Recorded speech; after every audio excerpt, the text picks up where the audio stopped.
If you had walked through the international terminal of Maiquetía Airport in Caracas in 1976, you would have witnessed a scene that to the modern eye appears less like history and more like a hallucination.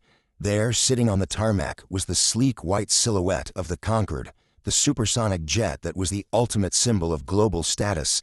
It was there to ferry businessmen, aristocrats, and politicians from Paris to the heart of South America in under 6 hours. At that moment, Venezuela was not a basket case. It was known as Saudi Venezuela.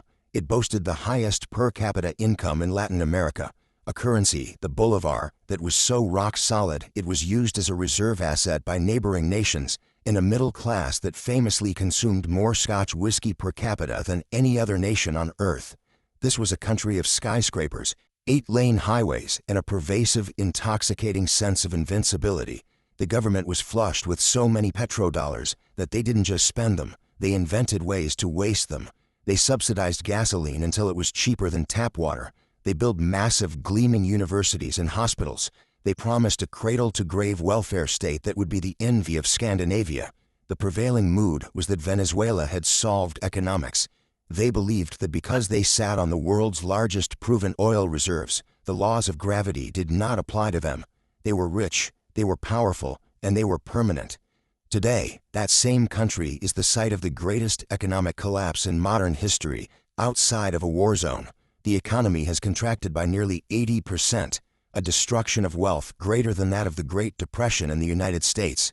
7 million people, almost a quarter of the population, have fled, creating a refugee crisis larger than Ukraine's. The currency has been redenominated 3 times, stripping away 14 zeros. This means that a single bolivar from the Saudi Venezuela era would effectively be worth trillions of today's bolivars.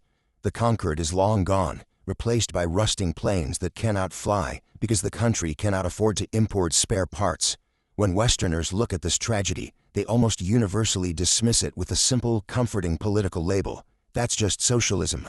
They tell themselves that this nightmare is the exclusive product of a specific failed ideology, corrupt dictators, or a uniquely Latin American dysfunction. They reassure themselves that it can't happen in the United States, the United Kingdom, or Europe, because our institutions are stronger, our economies are diversified, and our central banks are independent. But this is a dangerous, perhaps fatal delusion. Venezuela did not collapse simply because of an ideology. It collapsed because it fell victim to a specific mechanical economic disease that is now infecting the entire Western world. The collapse was not a political event. It was a mathematical inevitability triggered by a phenomenon economists call fiscal dominance. Fiscal dominance occurs when the government becomes so addicted to spending and so terrified of the political consequences of austerity that it effectively conquers the central bank. In a healthy, functioning economy, the central bank acts as the adult in the room. Its primary job is to say no. If politicians want to spend money they don't have on wars or welfare, the central bank raises interest rates to stop inflation, forcing the government to either balance its books or face bankruptcy.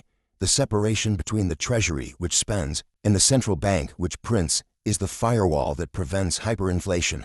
In a regime of fiscal dominance, this firewall is breached. The central bank loses its independence and becomes a mere division of the Treasury. Its mandate shifts from fighting inflation to keeping the government solvent. When the government runs a massive deficit that it cannot pay with taxes and cannot finance by borrowing from honest lenders, the central bank is ordered to print the difference. In Venezuela, this process began slowly, almost imperceptibly, long before the hyperinflation made headlines. During the boom years when oil was at $100 a barrel, the state expanded its obligations massively. It hired millions of new public sector workers and subsidized food, energy, and housing. But in 2014, the price of oil crashed. Suddenly the revenue evaporated, but the expenses remained. The government faced a budget deficit approaching 15% of GDP. A responsible government would have faced this crisis with transparency. They would have cut spending, raised taxes, and explained to the public that the party was over. But the Venezuelan government refused to touch its sacred social programs or fire its political appointees. They were terrified that austerity would lead to losing the next election. So they chose the playbook. They chose the path of least resistance. They quietly ordered the Central Bank of Venezuela to cover the deficit by creating new money. At first, it seemed like magic. The government paid its workers, the pensioners got their checks, and the military got its raises. The deficit was closed without raising a single tax, but they were paying the country with ghost money, currency that represented no real value, no production and no labor. It was a claim on wealth that did not exist. The result was not immediate hyperinflation, but a slow, creeping rot. Prices started to tick up. The stock market actually boomed in nominal terms, making investors feel rich even as their purchasing power dissolved. The boiling frog effect took over. By the time the average citizen realized the money was broken, it was already too late to escape. This is the terrifying relevance of the Venezuela story to the year 2026. We are currently watching the early stages of this exact same dynamic playing out in the world's largest and most stable economies. The United States is currently running peacetime deficits of 6 to 7% of GDP, numbers that were historically reserved for times of total war or economic depression. The U.S. national debt is growing by $1 trillion every 100 days. More alarmingly, we have crossed the mathematical Rubicon that marks the onset of fiscal dominance. For the first time in history, the United States government is spending more on interest payments on its debt than it spends on national defense. The interest bill alone has become one of the largest items in the federal budget. This creates a doom loop. To pay the interest, the government must borrow more. To borrow more, it must issue more bonds. To issue more bonds, it needs buyers. But who buys $36 trillion debt? Increasingly, the answer is the Federal Reserve. Just as in Venezuela, the pressure on Western central banks to keep interest rates artificially low to ensure the government can afford its interest payments is becoming irresistible. If the Federal Reserve were to act truly independently and raise rates to fight inflation, it would bankrupt the U.S. Treasury. Therefore, it cannot raise rates. It is captured. It is dominated. The Venezuela Playbook is no longer just a history lesson about a failed pro-state. It is becoming the operating manual for the global financial system. The mechanism that destroyed the bolivar is the same mechanism currently eroding the dollar, the euro, and the yen. The only difference is the speed. Venezuela crashed in a Ferrari. The West is crashing in a luxury sedan. But the destination, the point where the printing press becomes the only tool left to prevent default, is exactly the same. The question is not whether the West will enter the cycle of fiscal dominance. The data shows we are already deep inside it. The question is, what happens when the population realizes that the money in their bank account is becoming ghost money? When a government addicted to spending finally triggers the inflation it promised would never happen, it rarely admits its mistake. No president goes on national television to say, "We printed too much money and that is why your savings are evaporating." Instead, they open the second chapter of the playbook, the war on prices. The government constructs a narrative that the rising cost of living is not a monetary phenomenon, but a moral failing of the business class. They blame greedy corporations, speculators, and hoarders. In Venezuela, this denial of reality culminated in the 2014 Law of Fair Costs and Prices. The government argued that the reason a liter of milk cost 100 bolivars was not because the currency was worthless, but because the dairy farmer was trying to rob the people. To protect the citizens, they sent the National Guard into supermarkets, armed not with guns, but with price markers. They decreed that milk would be sold for 20 bolivars, regardless of the cost of production. On the surface, this looked like a victory for the poor. For a few weeks, people cheered as they cleared the shelves of cheap meat, cheap rice, and cheap toilet paper. But economics is a mechanical system, not a morality play. If it costs a farmer 50 bolivars to produce a liter of milk, and you force him to sell it for 20, he does not lower his costs. He stops milking cows. He slaughters the herd for meat and sells the land. This is exactly what happened. The fair price laws didn't lower the cost of living. They destroyed the supply chain. Within months, the supermarket shelves were bare. The nation with the largest oil reserves in the world suddenly ran out of toilet paper. This wasn't because Venezuelans forgot how to make paper. It was because the government had made it mathematically impossible to do so legally. But the government didn't repeal the laws. They doubled down. They accused the empty shelves of being part of an economic war waged by the bourgeoisie to destabilize the revolution. To defeat this imaginary enemy, they nationalized the distribution of food. This gave birth to the CLAP system, local committees for supply and production. Instead of buying food at a store, citizens had to wait for a government-issued box, containing low-quality rice, pasta, and oil. This was a critical pivot. Food ceased to be a commodity you bought and became a privilege you were granted. To receive a clapbox, you eventually needed a fatherland card, Carnet de la Patria, a smart ID tracked by the state. If you protested against the government, or if you didn't vote the right way, your box didn't arrive. The destruction of the free market didn't just make people poor, it made them dependent. The state created the hunger and then presented itself as the only savior who could feed you. While the domestic economy was being suffocated by price controls, the international economy was being strangled by currency controls. This is the second mechanism of the collapse, and arguably the most destructive. Terrified that citizens would convert their worthless believers into dollars and move their wealth abroad, the government made it illegal to trade currency freely. They established an official exchange rate, let's say 10 believers to the dollar, while the real black market rate was 1,000 believers to the dollar. This created the most lucrative corruption machine in human history. If you were a friend of the regime, you could go to the government exchange agency, Khedive, buy $1 million for 10 million believers, the official rate, and then immediately turn around and sell those dollars on the black market for 1 billion believers. You made a 9,900% profit in 5 minutes without producing a single good or service. This system, known as arbitrage, siphoned the remaining wealth of the nation into the pockets of the political elite. Meanwhile, legitimate businesses couldn't get dollars to import raw materials. A tire factory couldn't buy rubber, a bakery couldn't buy wheat. The entire productive apparatus of the country ground to a halt because the price of money was a lie enforced by the state.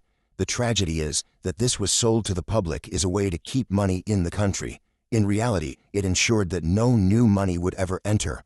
Who would invest a single real dollar in Venezuela if the government forced them to convert it at a fraction of its true value?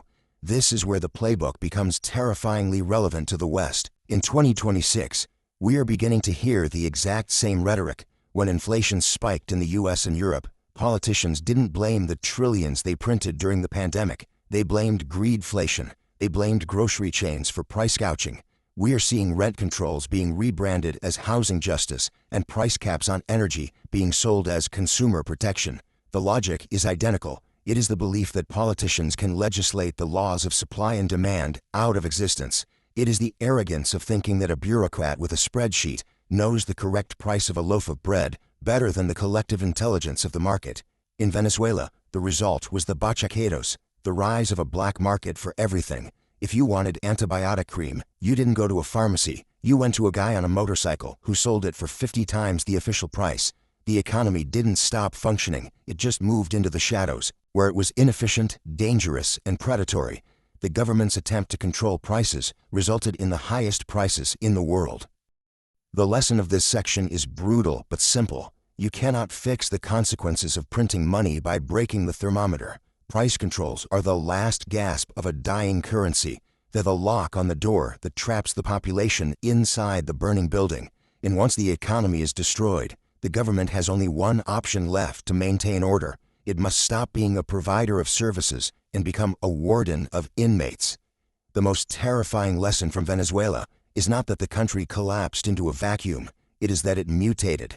If you visit Caracas today, you will witness a surreal bifurcation of reality. In the wealthy neighborhood of Las Mercedes, you will find Ferrari dealerships, Prada boutiques, and restaurants serving Wagyu beef priced in US dollars. This is the bubble economy, inhabited by the top 5%, government cronies, military generals, and the well-connected who have access to foreign currency. They live in a different universe, insulated from the misery by high walls and armed guards. But just a few miles away, you find the middle class, the university professors, engineers, and doctors who built the country, scavenging for survival. Hyperinflation is not a weapon that kills the rich who own hard assets like real estate and foreign stocks, or the very poor who have nothing to lose. It is a targeted weapon of mass destruction against the middle class. It destroys the people who did the right thing, the ones who saved in the local currency, bought government bonds, and trusted the system. A professor who spent 30 years saving for a comfortable retirement saw his entire life's work wiped out in a matter of months. His pension, which was once enough to travel to Europe, now cannot buy a carton of eggs. This is the silent default. The government erased its unpayable debts by erasing your savings. But once you have robbed a population of its wealth, how do you prevent a revolution? You digitize their hunger. This is the final and most dystopian chapter of the playbook, the weaponization of identity. Realizing that they could no longer pay real wages, the Venezuelan government switched to a system of bonuses. To receive these bonuses, they introduced the Carnet de la Patria, a fatherland card. This was not a simple plastic ID. It was a smart card system built with technology from the Chinese telecom giant ZTE. It created a digital dragnet around every citizen. To receive your food box, clap, your fuel subsidy, or your economic war bonus, you must scan your card. The state collects data on your location, your spending habits, and crucially, your political behavior. If you do not vote for the ruling party, the system knows. The bonus does not arrive, the food box is delayed. The state transforms money from a neutral medium of exchange into a tool of behavioral modification. This brings us to the uncomfortable truth for the West. We are currently watching the Venezuelification of our own economies, just at a slower speed. We see the same K-shaped recovery, where asset prices, stocks, houses soar for the rich, and while real wages collapse for the working class. We see the same rhetoric blaming greedy corporations for inflation caused by government printing. And most dangerously, we see the same push for digital control mechanisms to manage the fallout. The stimulus checks of the 2020s were the Western equivalent of the bonus. They condition the population to look to the state for survival, rather than the market. Now, central banks in the US, UK, and Europe are aggressively developing central bank digital currencies, CBDCs. They market these as convenient and modern, but the underlying technology allows for programmable money, just as the fatherland card controls what Venezuelans can buy. A CBDC allows the Federal Reserve or the ECB to set rules on your money. They could implement negative interest rates that deduct 1% of your savings every month to force you to spend. They could place expiry dates on your stimulus payments. They could limit your carbon footprint by declining your card at a gas station. The endpoint to fiscal dominance is always the same, the destruction of the exit ramp. When a government destroys its currency, citizens inevitably try to flee into hard assets, gold, Bitcoin, foreign real estate. The government cannot allow this. They need you to stay in the burning building to pay the debt. So, they close the exits. They implement capital controls. They ban crypto. They demonize gold hoarders. They make it illegal to protect yourself. In Venezuela, they use the military to enforce this. In the United States, they use the law. Most Americans believe that property rights are absolute. They think, the government can't just take my gold. But history shows that when a government is bankrupt, there are no rules. In 1933, the United States was facing a debt crisis similar to today's.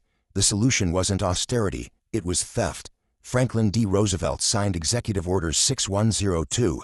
He didn't just ask for the gold, he criminalized its ownership. He sent federal agents to raid safe deposit boxes. He forced citizens to trade their real money for paper money that he immediately devalued. In the next video, we're going to tell the full, uncensored story of the Great Gold Seizure.